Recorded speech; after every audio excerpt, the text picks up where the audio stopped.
Hi, everyone. Thanks for joining today's webinar, Detecting Advanced Threats with Encrypted Traffic Analysis. I'm Stacy Giambura, the Event Marketing Coordinator here at Live Action, and I'm your moderator for today. I'm joined by Dr. Andrew Fast, Chief Data Scientist, and he'll be running through the presentation today. Andrew brings years of experience working with customers every day to resolve some of the toughest network security issues and assisting with insider threat detection. While we go through our presentation today, if you have any questions that come up, please make sure to enter those into the chat bar, and we're going to address those at the end of the demonstration. So this also will be recorded. So if you want to be able to share this at the end with any of your colleagues that weren't able to attend today, we'll have that available for you as well. So with that, I'm going to hand you over to Andrew, who will walk you through how to detect threats in your network using encrypted traffic analysis.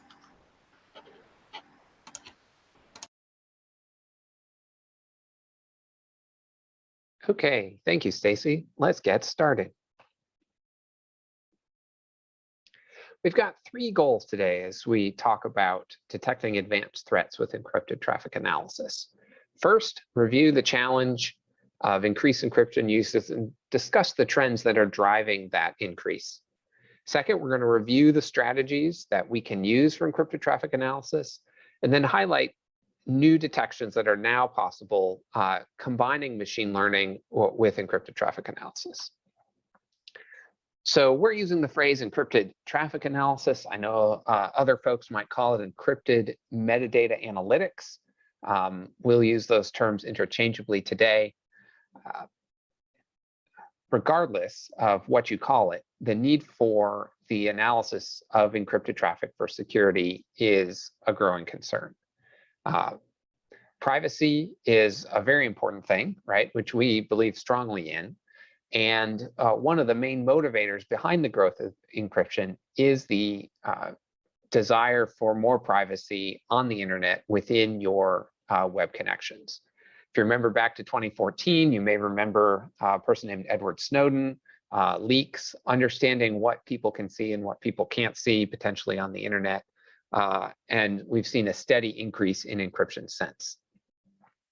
Most often, when people think about the privacy security trade-off, they think that they are sort of in conflict in some way. But in reality, you can still have security while maintaining privacy, and we'll show you how to do that today. So as you can see, as we look at the data, encryption usage has grown dramatically over the last several years, and we are routinely seeing customers whose networks contain roughly 90% of encrypted traffic. So this is, of course, a challenge. You have very limited visibility into encrypted traffic. There are a lot of malware. It's also hiding in encrypted traffic. And traditional tools such as next-generation firewalls or intrusion detection systems, which rely on deep packet inspection, are no longer as effective in the face of encrypted traffic.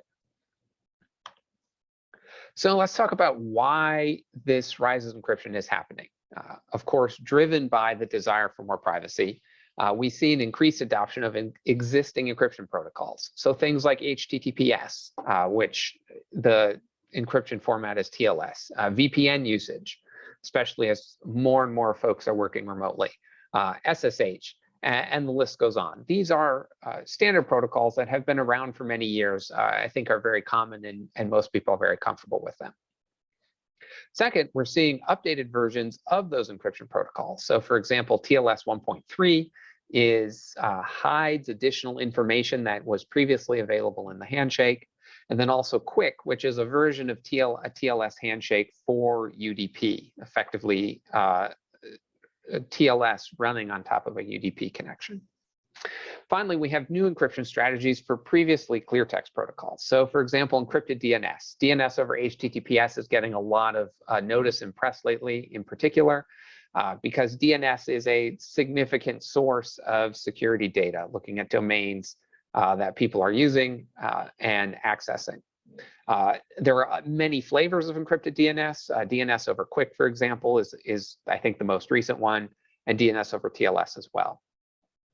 In addition, there's this protocol that's been around for a while called Start TLS, which allows for connections that would have normally been on a sort of clear text port or a clear text protocol to upgrade to encryption using a Start TLS command. And so that is available in many different protocols such as RDP, SMB, mail protocols, and so on. So we have more people focused on using existing protocols. We've got updates to the protocols that remove information, and then we've got encryption sneaking into protocols that were not previously encrypted. All of that is combining to take away the traditional visibility that is available with traditional security tools.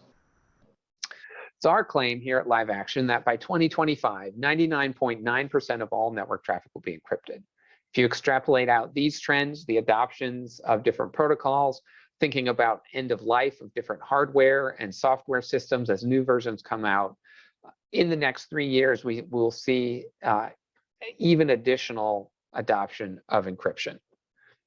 So as for network security, what are we going to do? We need to have different solutions, and I'll tell you how we can do that. So let's first talk about declining visibility. So there's really 3 sources of data that we can look at for security. In the past, most tools have focused on level 2 here, packet payloads. Of course, that is the application data. Think about deep packet inspection, what a traditional IDS does. That data is no longer available with encryption. We can see the encrypted bits and bytes there, but we can't actually read into the data. We still have access to the packet headers, sort of what would be traditionally called NetFlow v5. And we also have availability of the packet dynamics with a suitably advanced network probe. We can look at the size of the packets, the inter-arrival time, and combined with machine learning, we can start to make some inferences about what's going on inside of that flow. So, the packet payloads have been traditionally important. Other approaches for security include breaking and inspecting. So whether that's using decryption keys, middle boxes, or endpoint agents, sniffing memory and grabbing certificates. One method around the encryption is to break the encryption, to basically capture the certificates and read into the data regardless of its encryption. That does present some challenges, both performance and privacy related. Some things like medical records or bank records should never be decrypted by law. And so there's some trade-offs there. We're going to show ways how to use the packet headers, packet dynamics, and what metadata that we have available to combine to provide security without requiring that decryption strategy. So to talk about how that might work, let's use a simplified example to highlight the different sources. So imagine Alice. She is a new employee at Initech. She'd like to share her TPS reports with her boss and management consultants without anyone overhearing. What can Alice do? So Alice is going to purchase the latest and greatest in voice encryption technology, the TC1000, the tin can telephone. Now, obviously, this is a bit of a silly example that a tin can telephone doesn't actually encrypt your voice, but it does disguise it and prevent listeners from overhearing. Only the people who use this kid's toy can, if you speak into one end, the person with the other can hear it, and the vibrations from your voice are transferred along the wire. So this will allow Alice to talk to Bill and the Bobs without anyone else overhearing. However, an outside observer can still see some characteristics of this conversation. And so the TC1000 serves as a simplified example visualization tool, if you will, for encrypted traffic analysis. So the first level here is NetFlow v5, and an interested observer can see when Alice is talking to someone, even if they can't overhear the conversation itself. So they can see the vibrations in the line. They can, with a sufficient stopwatch or timer, they can start to understand the characteristics of that conversation. And so this is very similar to NetFlow v5, right? We have the source IPs, the destination IP, the source port, destination port protocol. Most versions of NetFlow also capture bits and bytes and packets, timing, duration, right? We have a tremendous amount of information about the type of connection, the call record, if you will, between these two parties. And so while that doesn't involve any payloads or any packet dynamics, it still is a rich source of information. Even just knowing the endpoints can be valuable for security. The next level is what we call encryption metadata. This is focusing on the certificates, the cipher suites, and the parameters of the TLS handshake or the VPN handshake or whatever encryption protocol you're using to do that. And so in the version of the tin can telephone, we're actually looking at the wire itself. Maybe we're examining the cans. We're understanding the type of string that was used to connect the cans and how it might vibrate, etc. And so in this case, the observer can still see what is available in clear text. In a handshake, that might be server name identification, SNI or ALPN, might determine whether a connection has been downgraded or not. All of those characteristics are still available, though TLS and QUIC are moving towards this perfect forward secrecy type approach. The third, and what we're going to focus on today for detecting advanced threats, are packet dynamics.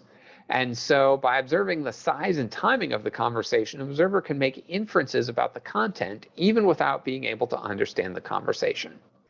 So in the case of a tin can telephone, it's looking at the vibrations in the wire. For packet dynamics, network traffic, we're looking at the size of the packets, the inter-arrival time, and the relationship between those sizes and inter-arrival times between different types of connections.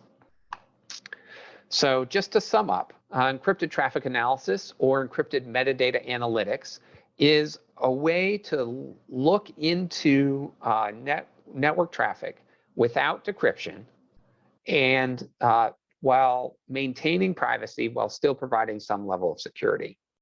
And we're combining sort of traditional traffic analysis, cryptanalysis type techniques with machine learning to detect complex patterns within that connection. So there's 3 different levels: NetFlow v5, encryption metadata, and packet dynamics. So let's focus on packet dynamics for a minute. You see here 2 very different flows, obviously chosen to highlight the distinctions here, but the first is a Google search. The second is particular malware, and you can see unique characteristics of each. So to read these graphs, you can see here the bars that go up are packets that are sent from the client to the server, uplinks. Bars going down are bytes from the server to the client, downloads. The space between the bars here represents the inter-packet arrival time. How much time is spent between those packets arriving and being sent? That's being tracked. Finally, we can see, look at overall characteristics. So the frequency and size, the ratio of bytes sent to bytes received. And then difficult to visualize in this graph is the actual encrypted bytes. So we can look at the frequency of particular bytes to evaluate the strength of the encryption, as well as any particular patterns in the type of encryption used. I'll point out here, Google search is a very distinctive pattern to highlight what is possible using packet dynamics. So you can see here, there's the initial sort of page grab. But then, as you know, with the Google search or other search box, you're typing in, and most search engines will return search suggestions. And so you can actually see that happening here in the packet dynamics. So you see these little uploads here represent keystrokes. And when new suggestions come back, you get downloads with those suggestions. Going back and forth. Not every additional keystrokes generates new suggestions, but when you get new ones, then the results come back. And it's very much an interactive, human-driven system. Compare that to the malware here, JRAT, this is the downloader part of it. You see that the inter-arrival time is much larger, round trip time, indicating either distance or lesser infrastructure. The client interaction is much sparser, none of the keystroke kinds of interactions. And so there's kind of this initial handshake setup, and then the download begins. And you can see that in particular patterns. The ability to see keystrokes, of course, is really critical for detecting things like ransomware, hands-on keyboard, any sort of threat actor in your environment. And we'll touch on that a little bit. So we're going to cover 4 different advanced use cases today, talking about how different packet dynamics can affect this. So the first is brute force detection. For example, in RDP, Remote Desktop Protocol, or SSH, Secure Shell, both of those have multiple handshakes. And depending on the packets in those handshakes, we can detect whether it's successful or a failure. And so this is a great way to look for initial access, of course, using packet dynamics. But more importantly, we can combine these over time, looking longitudinally or across different flows, to detect when a successful connection was made after a brute force detection, a brute force attempt was made. So you fail your password too many times, that IP gets flagged. Then if we see a successful connection from that IP, then that can raise an alert with a higher priority because of that. So packet dynamics is critical for that, for looking into to see whether it's a success or a failure. Again, privacy is preserved. We can't see usernames or passwords. We can only detect what you might call the reactive behavior of the system as it responds to successful or failed attempts. So I mentioned keystroke detection is critical for detecting hands-on keyboard. For example, some of the most recent ransomware involve a human in the loop, a threat actor somewhere hands on the keyboard, exploring the network, locking things down for the ransomware and the exploitation there. So keystroke detection uses unique combinations of packet dynamics, looking at the keystroke, especially if you're using a shell or a terminal. Those keystrokes might be echoed back. So you might type a character, and then that character is reflected back on the screen, excuse me. And so you see that interaction, which is very characteristic of a keyboard. And this works in protocols like RDP, like SSH, like HTTPS. We can look at the keystrokes there and understand what's going on. Third, we can look at the actual bytes, as I mentioned, and look for unexpected encryption. So a lot of command and control, in particular malware, might try and take advantage of open and existing ports. So for example, port 80 is traditionally unencrypted HTTP. It is also open on most firewalls. And so if a particular malware is using encrypted command and control, it may use port 80. And so looking for characteristic entropy scores for particular protocols can help detect whether this is actually operating as intended. Similarly, port 443 is typically an encrypted port corresponding to HTTPS. Most web traffic goes over port 443 these days. However, because it is open to the firewall, some malware also use it. Some malware, we have particular samples of a TrickBot malware that is sending plain text, regular old HTTP over port 443. And so looking for encryption in all the wrong places and looking for plain text when it should be encrypted allows us to detect potentially malicious or potentially anomalous flows based on the entropy alone. Finally, the largest example here, because it highlights the richness of the combination of packet dynamics and machine learning, is looking for phishing detection. So a lot of phishing prevention and detection are based on URLs, based on domains. All of those are still valid. But as we know, I think everybody in their life at some point clicks on a phishing email without recognizing it, right?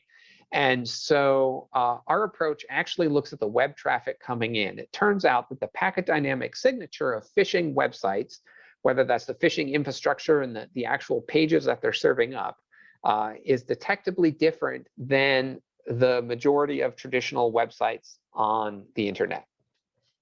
And so we can build a machine learning model to differentiate between the two by collecting thousands of examples of both known phishing sites that have been human validated as phishing, and that the packet dynamics that we captured have accurately grabbed that phishing website, as well as a bunch of known good websites grabbed from the New York Stock Exchange, from the Alexa top 1 million list, and so forth, to do that, and we can do a comparison.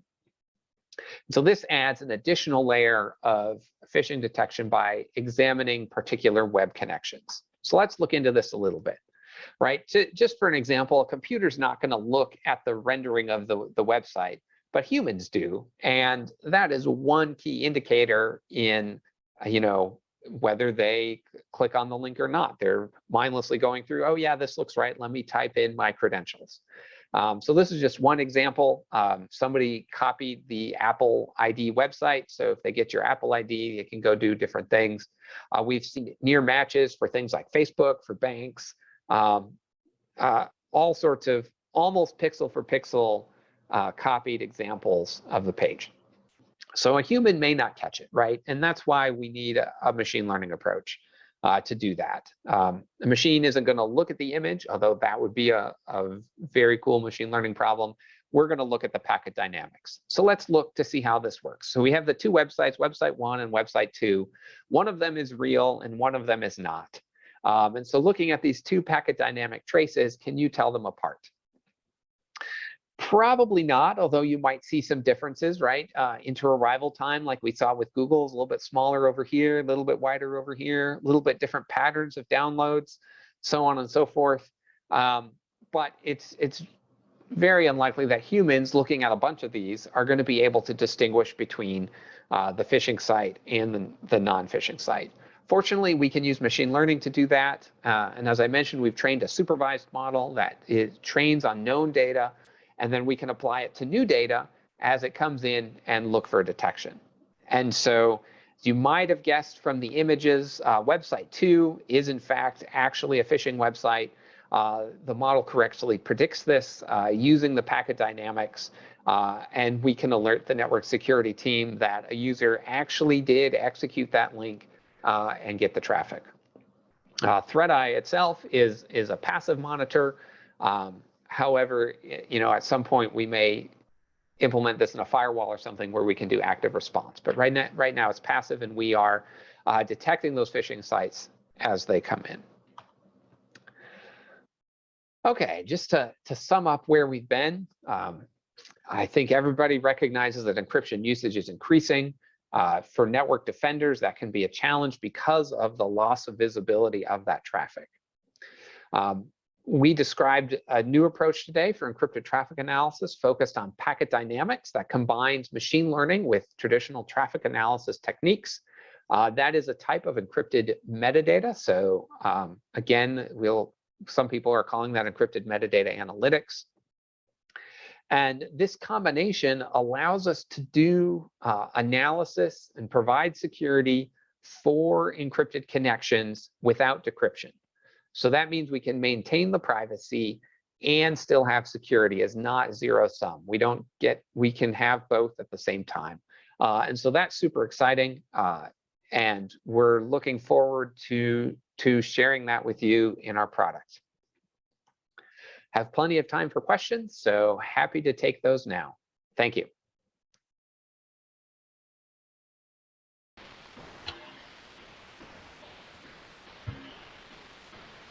All right, great. Thank you, Andrew. So we did actually have a few questions that came through from the audience during the presentation. I want to make sure we address those. The first one was, will Theta be a major source of encrypted traffic by 2025? That's a good question. I'm assuming you mean the Theta network, the video blockchain thing that is encrypted.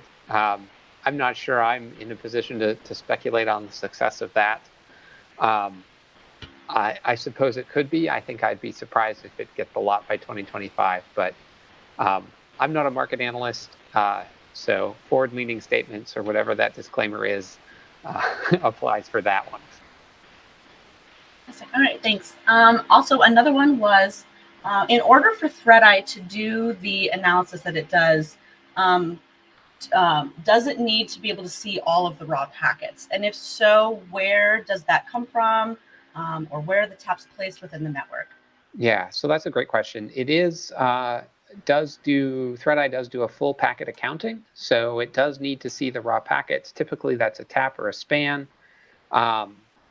Our customers are using it for different spots in the network. So some folks put it at the ingress-egress point.